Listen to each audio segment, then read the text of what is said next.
When I had discussion with my brother Khalif, in fact, I said yes, even before looking at my diary, because maneno ya Mungu, there should not be a debate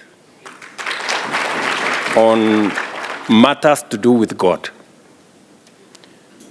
And there should not be a debate first because we are all believers. And number two, the Constitution of Kenya, the first words of the Constitution of Kenya says God of all creation. And we can debate about many things. We can debate about many viewpoints. But when it comes to matters of God, there should be no debate. We must all close ranks and stand on the same side. And I want to tell you, you can never go wrong with God. Pahali watu wameungana kwa umoja, Mungu anaamurisha baraka when people are united. So, this unity of purpose that I see here, the fact that we've all come together for a common purpose, I am sure the assignment we have here, we are going to do it, and we are going to complete it. Matters education are important to all of us because ignorance and lack of knowledge limits the potential of people and countries. So the more education is made available to citizens, the better we become as a nation. And it is the reason why we have invested a lot of resources in matters education. We have hired more teachers, we've put more resources, we've built more classrooms, we have straightened CBC because knowledge is important. And I am very happy that even we are thinking about madrasa and how to make them sustainable. This event of making the teaching of religious teachings sustainable goes a long way. Along the same lines, we are consolidating the place of education in our country because it is the single most important empowerment that we can give to this generation and to the generations that come after us, education. And so I want to say congratulations to the people who are putting this together. Empowering communities, empowering citizens through education is one of the best and the single most important means of creating prosperous nations. We must be prudent in the management of the resources that come our way, whether they are private, whether they are religious, whether they are public, we must all be prudent. We must manage these resources with integrity. And I want to associate myself with the person who said the prayers here with us. The reason why we have done three most important things is so that as a nation, we are prudent about the management of the resources. And that's why I was very keen when I saw the big queue of this building. It told me there are people here who are concerned about how we use the resources that will be made available. And we must do the same. In our midst here are leaders. And as leaders, by virtue of the positions we occupy, we are called upon to exercise integrity, to mind about value for money, and to make sure that whatever resources come our way must be used in a manner that we get the best value out of it. The reason why we digitized our services, and we are now saying we want a cashless system. We want to pay using a system that is predictable. The reason why we have digitized government services, we have digitized government payments, we are digitizing SHA, we are digitizing all the things we are doing, is number one, so that we can improve on integrity. Number two, the reason why we agreed that we must have a conflict of interest bill and law now that makes sure that those of us who have the privilege to serve in offices that exercise authority and power must be held to account so that we don't abuse the positions we have or the power we have or the authority that we have. And finally, it is the reason why we want government procurement to be in a transparent place where we can be sure that we are getting value for any purchase or any procurement of government services. I had an occasion to exchange ideas with the government of Indonesia. And they were very clear that through e-procurement, they saved up to 40% of money spent by procuring in a transparent manner. I want to encourage us as leaders, all of us, to work together. I know e-procurement for now may not be, we still have challenges with it. We will correct the challenges. But the ultimate goal is to make sure that citizens of Kenya get value for the resources that they make available to us in the national government, in the county government, and in every other procuring entity. That way, we can be sure that we can move this country to the next level. On matters equity, on matters making sure that we do not have unfairness, we do not have prejudice, we do not have others thinking that there are greater and lesser Kenyans. That going forward, as I said when I was in Wajir, we are citizens of one nation with equal rights as citizens of Kenya. And it is my responsibility as the leader of this nation, by God's grace now, to make sure that no part of Kenya no community in Kenya, no religion in Kenya is lesser or greater than the other. We must be even. It is the only way we can move this country together. Because if we harness the collective effort, energy, talent of all of us, we can move this country to the next level. And I am persuaded, beyond any doubt, that we can make this country greater than what it is.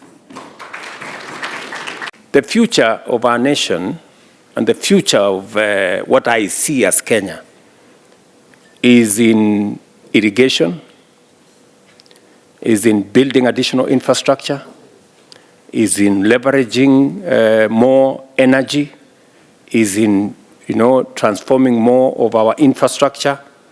And I want to tell you, Northern Kenya is going to play a very central role going forward. So our investment in Northern Kenya is not in vain. It is strategic. It is because that's where the future of Kenya is. That's where we have more land. That is where we have more potential for irrigation. That is where we have more potential to generate energy. That is where we have more potential in our livestock development.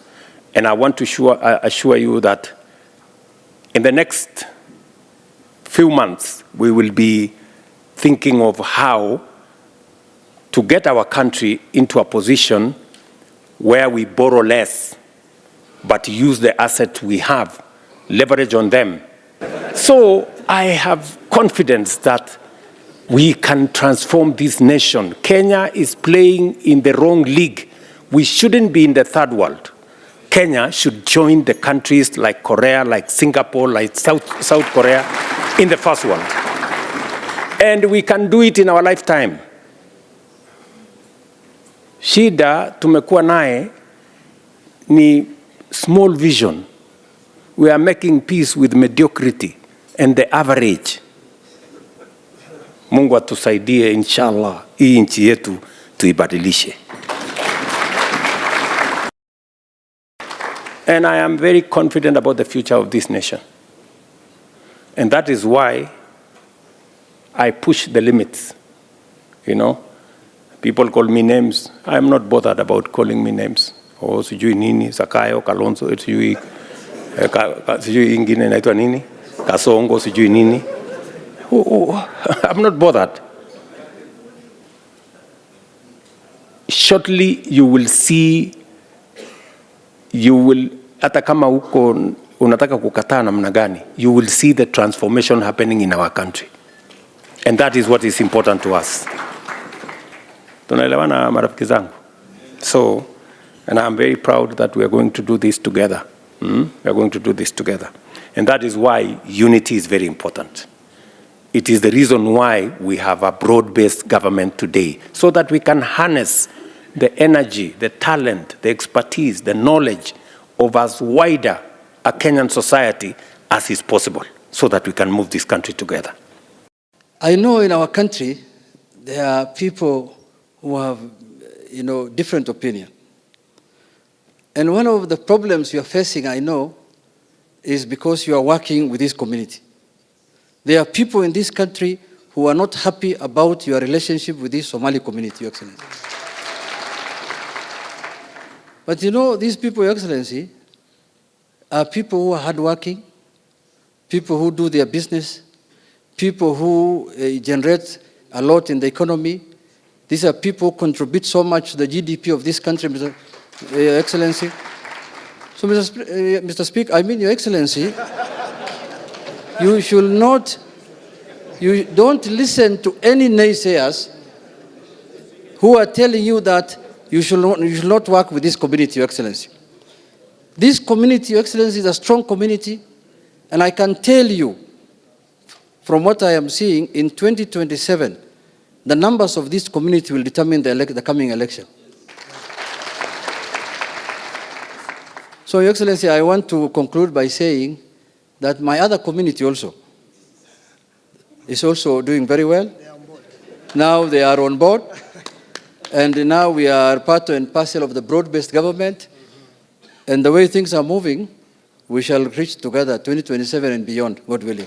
Thank you very much. Thank you. Asante sana. Of the 5 presidents in Kenya,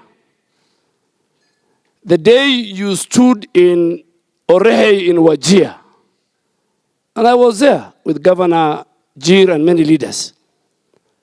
That was the day I became very emotional, because on that day, in that field, you signed a decree that will be remembered in the history of our country, that you said Kenyans must be equal.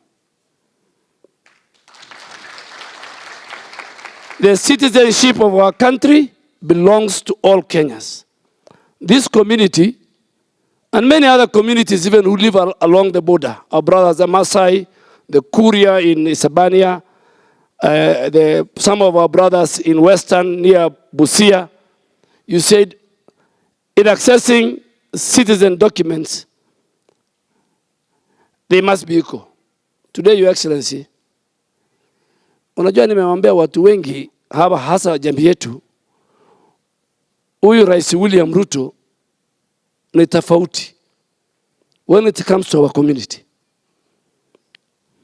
But now people have seen it when you became more so the president. And this time around, Your Excellency, mimi nasema sisi chini tutashindana. Vile hata Mheshimiwa Jonathan anasemanga MCA, lakini sanduku ya William Samoei Ruto inshallah 2027 itajaa mapema na asubuhi, kuanzia Isiolo, Marsabit, Mandera, Wajir, Garissa, and all of our people who live in the diaspora including Nairobi. Leo ni dhahiri ya kwamba project ambayo tutaanza kuchangia hapa pesa ni project ambayo wewe umeanza. Kwa hivyo tunasema asante, na mimi nikiwa mojawapo wale wazee ya zamani ya siasa ambaye nimekaa kwa bunge wakati wa Mheshimiwa Moi, Mheshimiwa Kibaki, Mheshimiwa Uhuru, na wakati huu kwako naweza kuipima niangalie dalili. You are a unique president. Unique in the sense that you understand, you appreciate, and you respect the diversity and the face of the Republic of Kenya. For me as an individual, I want to tell you, the people of Northern Kenya, you have a president who understands you. It is your time to appreciate and pay back. How do we pay back? Support the good initiatives by the government, stand firm with the president, na nikifungia, unajua sisi ni Waislamu, asane nalipwa na asane, si ndio? Na mimi ni mwanasiasa, na tuko hapa, roba alianza. Kwa hivyo tutasema nini? Tunataka zote tuseme William Ruto, William Ruto. Asanteni sana. On behalf of the population of our region as a whole, the Muslim Ummah, and particularly the leadership of the county, and led by my brother, the governor, who initiated this program. I just joined him somewhere along the line. He has really walked this path faithfully to make sure to see to the success. I want to say thank you very much, Your Excellency, and we are honored and bestowed. Umetutunuku hadi kubwa ya heshima, na tunataka kusema asante sana. Na kama jamii ya Mandera, I know, lazima niseme kama mwanasiasa, I know umetegemea Mandera kuanzia URP, na hivi majuzi tumeteleza, lakini tutalipiza kisasi panapo majaliwa. We will pay back in kind, as you have done with a lot of respect and forgiven us for the gaps that we have undergone. Being head of state and being William Samoei Ruto, who always engaged the people of this country from their locations all the way to the capital city. Last week, you hosted different delegations all all the way even from Turkana. So getting 1 hour of your time is not easy. I want to thank you, Your Excellency, for granting us that. And this will mark a mark in our hearts. And we will not take this for granted, Your Excellency.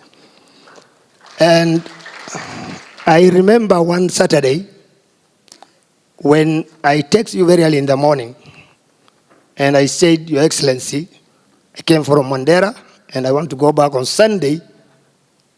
I just to borrow 5 minutes of your time. And then you said, just come now. It's not easy. It's not easy. And when I came, I had a piece of paper, because I have several issues to discuss as head of Mandera government. And then you tell me, Governor, wacha hiyo listi mrefu, sema 3, vitu vitatu. Na nikasema ya kwanza, guest of honor ya madarasa, ulisema tick. You didn't even ask madarasa gani. When I came back and told our ulama, they didn't believe. They are still doubting until just some few weeks ago. Your Excellency, I want to take this opportunity to thank you again and to pray for you that you continue leading this country. And I just want to tell those people who are talking of sikiza ground that you wewe unasikiza watu, sio ground. And we can't just take this for granted. You have made it plain and clear that as the Somali community in this country, we are not second-class citizens. Your Excellency, the people who regard us as second-class citizens are very poor in the study of history, because a basic study of history shows that the Cushitic communities came here before everybody else. In fact, when we were here, some of them were still in Central Africa. So we all came at different times, but we find ourselves in this place called Kenya, and it's good that we appreciate that we are all equal as Kenyans citizens. Secondly, and lastly, Your Excellency, every time that you have created time for us and have been generous with us, we continue to make promises. I think the promises of 2 terms have been ringing and sounding everywhere you've been. In the school that I went to, they had this big tagline on the wall that said, from those to whom much have been given, much will be required. Because this is the creme de la creme of our society. It's my hope, wish, and prayer that you will keep your promise in 2027, inshallah. Asante, thank you, and God bless.